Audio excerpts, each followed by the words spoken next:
ओम शांति, ओम शांति, ओम शांति। 18/6/25 प्रातः मुरली। ओम शांति। बाप दादा मधुबन। मीठे बच्चे, यह रुद्र ज्ञान यज्ञ स्वयं रुद्र भगवान ने रचा है। इसमें तुम अपना सब कुछ स्वाहा करो, क्योंकि अब घर चलना है। प्रश्न है, संगम युग पर कौन सा वंडरफुल खेल चलता है? उत्तर है, भगवान के रचे हुए यज्ञ में ही असुरों के विघ्न पड़ते हैं। यह भी संगम पर ही वंडरफुल खेल चलता है। ऐसा यज्ञ फिर सारे कल्प में नहीं रचा जाता। यह है राजस्व अश्वमेघ यज्ञ, सब राज्य पाने के लिए। इसमें ही विघ्न पड़ते हैं। ओम शांति। तुम कहाँ बैठे हो? इनको स्कूल अथवा यूनिवर्सिटी भी कह सकते हो। विश्वविद्यालय है जिसकी ईश्वरीय ब्रांचेज हैं। बाप ने बड़े ते बड़ी यूनिवर्सिटी खोली है। शास्त्रों में रुद्र यज्ञ नाम लिख दिया है। इस समय तुम बच्चे जानते हो, शिव बाबा ने यह पाठशाला अथवा यूनिवर्सिटी खोली है। ऊंचे ते ऊंच बाप पढ़ाते हैं। यह तो बच्चों की बुद्धि में याद रहना चाहिए। भगवान हमको पढ़ाते हैं, उनका यह यज्ञ रचा हुआ है। इसका नाम भी बाला है, राजस्व अश्वमेघ रुद्र ज्ञान यज्ञ। राजस्व अर्थात स्वराज्य के लिए। अश्वमेघ यह जो कुछ भी देखने में आता है उन सब को स्वाहा कर रहे हैं। शरीर भी स्वाहा हो जाता है। आत्मा तो स्वाहा हो नहीं सकती, सब शरीर स्वाहा हो जाएंगे, बाकी आत्माएं वापिस भागेंगी। यह है संगम युग। बहुत आत्माएं भागेंगी, बाकी शरीर खत्म हो जाएंगे। यह है सब ड्रामा। तुम ड्रामा के वश चलते रहे हो। बाप कहते हैं, हमने राजस्व यज्ञ रचा है। यह भी ड्रामा प्लान अनुसार रचा गया है। ऐसे नहीं कहेंगे कि मैंने यह यज्ञ रचा है। ड्रामा प्लान अनुसार तुम बच्चों को पढ़ाने के लिए कल्प पहले मुआफिक ज्ञान यज्ञ रचा गया है। मैंने रचा है, यह भी अर्थ नहीं। बाबा कह रहे हैं, यह भी अर्थ नहीं निकलता। ड्रामा प्लान अनुसार रचा गया है। कल्प कल्प रचा जाता है। यह ड्रामा बना हुआ है ना। ड्रामा प्लान अनुसार एक ही बार यज्ञ रचा जाता है। यह कोई नई बात नहीं है। अभी बुद्धि में बैठा है। बरोबर 5000 वर्ष पहले भी सतयुग था। अब चक्र फिर रिपीट हो रहा है। फिर से नई दुनिया स्थापन हो रही है। तुम नई दुनिया में स्वराज्य पाने के लिए पढ़ रहे हो। पवित्र भी जरूर बनना है। बनते भी वही है जो ड्रामा अनुसार कल्प पहले बने थे, अभी भी बनेंगे। साक्षी हो ड्रामा को देखना होता है और फिर पुरुषार्थ भी करना होता है। बच्चों को मार्ग भी बताना है। मुख्य बात है पवित्रता की। बाप को बुलाते ही हैं कि आओ पवित्र बनाकर हमको इस छी दुनिया से ले चलो।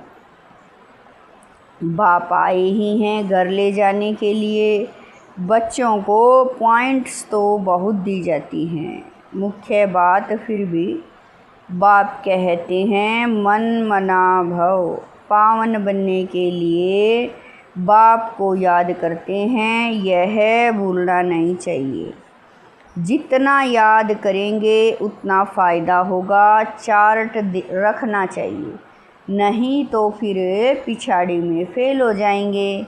बच्चे समझते हैं हम ही सतो प्रधान थे। नंबरवार पुरुषार्थ अनुसार जो ऊंच बनते हैं उनको मेहनत भी जास्ती करनी पड़ती है, याद में रहना पड़ेगा। यह तो समझते हो, बाकी थोड़ा समय है, फिर सुख के दिन आने हैं, बरोबर हमारे अथाह सुख के दिन आने हैं। बाप एक ही बार आते हैं, दुख धाम खल्लास कर अपने सुख धाम ले चलते हैं। तुम बच्चे जानते हो, अभी हम ईश्वरीय परिवार में हैं, फिर दैवी परिवार में जाएंगे। इस समय का ही गायन है, यह संगम ही पुरुषोत्तम ऊंच बनने का युग है। तुम बच्चे जानते हो, हमको बेहद का बाप पढ़ा रहे हैं, फिर आगे चल सन्यासी लोग भी मानेंगे। वह भी समय आएगा ना, अभी तुम्हारा प्रभाव इतना नहीं निकल सकता। अभी राजधानी स्थापन हो रही है, टाइम पड़ा है, पिछाड़ी में यह सन्यासी आदि भी आकर समझेंगे सृष्टि का चक्र कैसे फिरता है। यह नॉलेज कोई में है नहीं, यह भी बच्चे जानते हैं। पवित्रता पर कितने विघ्न पड़ते हैं, आबलाओं पर अत्याचार होते हैं। द्रौपदी ने पुकारा है ना, वास्तव में तुम सब द्रौपदियाँ, सीताएं, पार्वतियाँ हो। याद में रहने से अबलाएं कुब्जाएं भी बाप से वर्षा पा लेती हैं। याद में तो रह सकती है ना, भगवान ने आकर यज्ञ रचा है। इसमें कितने विघ्न पड़ते हैं, अभी भी विघ्न पड़ते रहते हैं। कन्याओं को ज़बरदस्ती शादी कराते हैं, नहीं तो मार कर निकाल देते हैं, इसलिए पुकारती हैं, हे पतित पावन आओ। तो ज़रूर उनको रथ चाहिए जिसमें आकर पावन बनाएं। गंगा के पानी से पावन नहीं बनेंगे, बाप ही आकर पावन बनाए, पावन दुनिया का मालिक बनाते हैं। तुम देखते हो इस पतित दुनिया का विनाश सामने खड़ा है, क्यों न बाबा का बन जाएं, स्वाहा हो जाए। पूछते हैं स्वाहा कैसे हो, ट्रांसफ़र कैसे करें। बाबा कहते बच्चे तुम इस साकार बाबा को देखते हो ना, यह खुद करके सिखा रहे हैं। जैसा कर्म हम करेंगे हमको देख और करेंगे। बाप ने इससे कर्म, बाबा कह रहे हैं बाप ने इनसे कर्म कराया ना, सारा यज्ञ में स्वाहा कर दिया। स्वाहा होने में, बाबा कह रहे हैं स्वाहा होने में कोई तकलीफ़ थोड़ा ही है। यह न बहुत साहूकार न गरीब था, साधारण था। यज्ञ रचा जाता है तो उसमें खान पान की सब सामग्री चाहिए ना, यह है ईश्वरीय यज्ञ।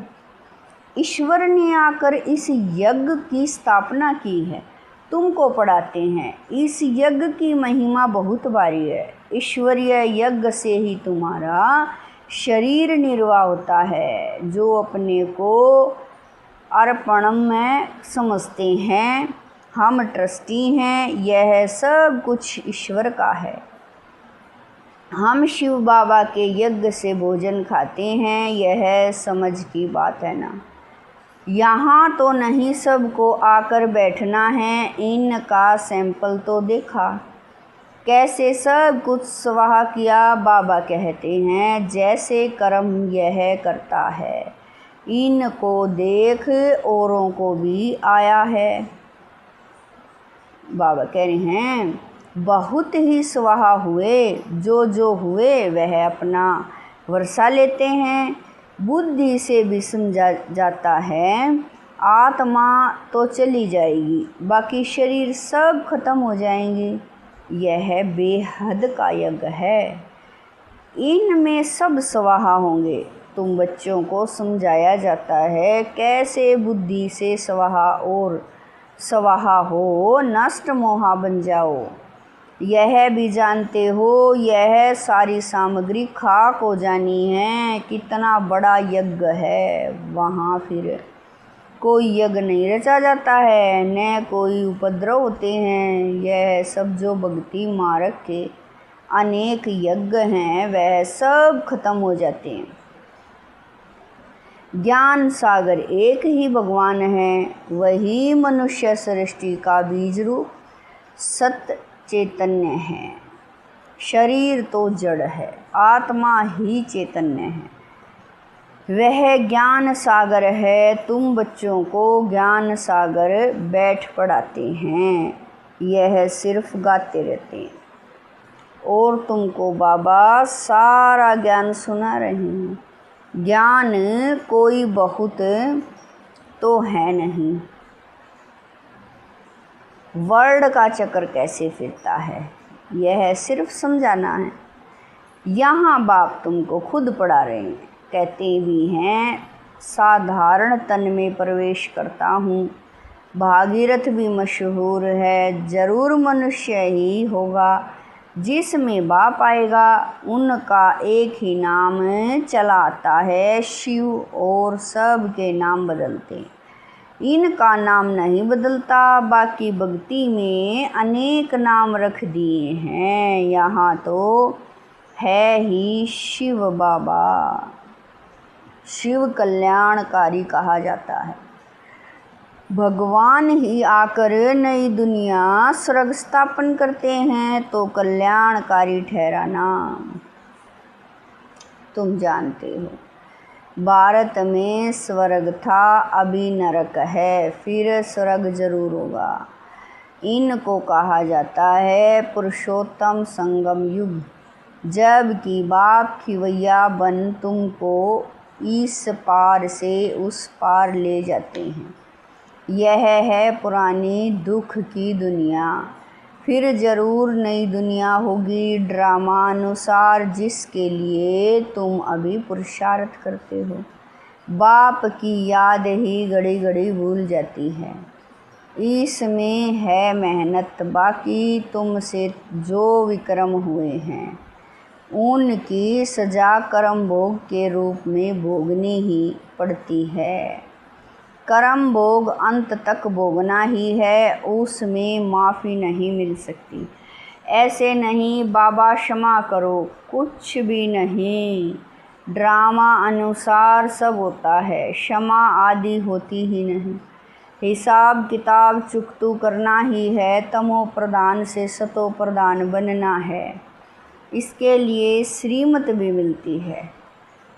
श्री श्री शिव बाबा की श्रीमत से तुम श्री बनते हो। ऊंचे ते ऊंच बाप तुमको ऊंच बनाते हैं। तुम अभी बन रहे हो, अभी तुमको स्मृति आई है। बाबा कल्प कल्प आकर हमको पढ़ाते हैं, आधा कल्प उनकी प्रारब्ध मिलती है। सृष्टि चक्र कैसे फिरता है उस नॉलेज की दरकार नहीं रहती। कल्प कल्प एक ही बार आकर बतलाते हैं कि यह सृष्टि का चक्कर कैसे फिरता है। तुम्हारा काम है पढ़ना और पवित्र बनना, योग में रहना। बाप के बनकर और पवित्र नहीं बनेंगे तो 100 गुना दंड पड़ जाएगा, नाम भी बदनाम हो जाएगा। गाते भी हैं सतगुरु का निंदक ठोर न पाए। मनुष्यों को पता नहीं कि यह कौन है, सत बाप ही सतगुरु। सत्य टीचर होगा ना, तुमको पढ़ाते वह हैं। सच्चा सतगुरु भी है, जैसे बाप ज्ञान का सागर है, तुम भी ज्ञान के सागर हो ना। बाप ने तो सारा ज्ञान दे दिया है, जिसने जितना कल्प पहले धारण किया है उतना ही करेंगे। पुरुषार्थ करना है, कर्म बगैर तो कोई रह न सके। कितने भी हठ योग आदि करते हैं, वह भी कर्म है ना। यह भी एक धंधा है आजीविका के लिए। नाम होता है, बहुत पैसा मिलता है, पानी पर आग पर चलते जाते हैं, सिर्फ उड़ नहीं सकते हैं। उसमें तो पेट्रोल आदि चाहिए ना, लेकिन इनसे फ़ायदा तो कुछ नहीं, पावन तो बनते नहीं। साइंस वालों की भी रेस है, उनकी है साइलेंस की रेस, और तुम्हारी है, बाबा कह रहे हैं, साइंस वालों की भी रेस है, उनकी है साइंस की रेस और तुम्हारी है साइलेंस की। सब शांति ही मांगते हैं। बाप कहते हैं शांति तो तुम्हारा सब धर्म है। अपने को आत्मा समझो, अपने घर चलना है शांति धाम। यह है दुख धाम। हम शांति धाम से फिर सुख धाम में आएंगे। यह दुख धाम खलास होना है। यह अच्छी रीति धारण कर फिर औरों को भी धारण कराना है। बाकी थोड़े रोज हैं, वह पढ़ाई पढ़ कर फिर शरीर निर्वार्थ माथा मारना पड़ता है। तकदीरवान बच्चे फौरन निर्णय ले लेते हैं कि हमें कौन सी पढ़ाई पढ़नी है। उस पढ़ाई से क्या मिलता है और इस पढ़ाई से क्या मिलता है। इस पढ़ाई से तो 21 जन्मों की प्रारब्ध बनती है। तो ख्याल करना चाहिए कि हमको कौन सी पढ़ाई पढ़नी है, जिसको बेहद के बाप से वर्षा पाना है। वह बेहद की पढ़ाई में लग जाते हैं, परंतु ड्रामा प्लान अनुसार कोई की तकदीर में नहीं है, तो फिर उस पढ़ाई में चटक पड़ते हैं। यह पढ़ाई नहीं पढ़ते हैं, कहते फुर्सत नहीं मिलती। बाबा पूछते हैं कौन सी नॉलेज अच्छी, उनसे क्या मिलेगा और इनसे क्या मिलेगा। कहते हैं बाबा जिस्मानी पढ़ाई से क्या मिलेगा, थोड़ा करके कमाएंगे। यहाँ तो भगवान पढ़ाते हैं, हमको तो पढ़कर राजाई पद पाना है। तो ज़्यादा ध्यान किस बात पर देना चाहिए। कोई तो फिर कहते बाबा वह कोर्स पूरा कर फिर आएंगे। बाबा समझ जाते हैं इनकी तकदीर में नहीं है, क्या होना है सो आगे चल देखना है। समझते हैं शरीर पर भरोसा नहीं है, तो फिर सच्ची कमाई में लग जाना चाहिए। जिसकी तकदीर में है वही अपनी तकदीर जगाएंगे। पूरा जोर लगाना है, हम तो बाप से वर्षा लेकर ही छोड़ेंगे। बेहद का बाबा हमको राजाई देते हैं, तो क्यों न यह एक अंतिम जन्म हम पवित्र बनेंगे। इतने ढेर बच्चे पवित्र रहते हैं, झूठ थोड़े ही बोलते हैं, सब पुरुषार्थ कर रहे हैं, पढ़ रहे हैं, फिर भी विश्वास नहीं करते। बेहद का बाप आते ही तब हैं जब पुरानी दुनिया को नया बनाना होता है। पुरानी दुनिया का विनाश तो सामने खड़ा है, यह बहुत क्लियर है। समय भी बरोबर वही है, अनेक धर्म भी हैं, सतयुग में होता ही एक धर्म है। यह भी तुम्हारी बुद्धि में है, तुम्हारे में भी कोई है जो निश्चय अर्जुन कर रहे हैं। अरे निश्चय करने में टाइम लगता है क्या, शरीर पर भी भरोसा थोड़े ही है। जरा भी चांस गंवाना नहीं चाहिए। किसकी तकदीर में नहीं है तो जरा भी बुद्धि में आता नहीं है। अच्छा मीठे मीठे शकील दे बच्चों प्रति माता पिता बाप दादा का याद प्यार और गुड मॉर्निंग। रूहानी बाप की रूहानी बच्चों को नमस्ते। हम रूहानी बच्चों की रूहानी माता पिता बाप दादा को दिलवा जान शिकवा प्रेम से याद प्यार गुड मॉर्निंग नमस्ते। ओम शांति। मेरे बाबा मीठे बाबा प्यारे बाबा, लाख लाख शुक्रिया मेरे बाबा। धारणा के लिए मुख्य सार है नंबर 1, सच्ची कमाई कर 21 जन्मों के लिए अपनी तकदीर बनानी है। शरीर पर कोई भरोसा नहीं है, इसलिए जरा भी चांस नहीं गंवाना है। नंबर 2, नष्ट मोहा बनकर अपना सब कुछ रुद्र यज्ञ में स्वाहा करना है। अपने को अर्पण कर ट्रस्टी हो संभालना है। साकार बाप को फॉलो करना है। वरदान है ईश्वरीय नशे द्वारा पुरानी दुनिया को भूलने वाले सर्व प्राप्ति संपन्न भवै। जैसे वह नशा सब कुछ भुला देता है, ऐसे यह ईश्वरीय नशा दुखों की दुनिया को सहज ही भुला देता है। उस नशे में तो बहुत नुकसान होता है, अधिक पीने से ख़त्म हो जाते हैं, लेकिन यह नशा अविनाशी बना देता है।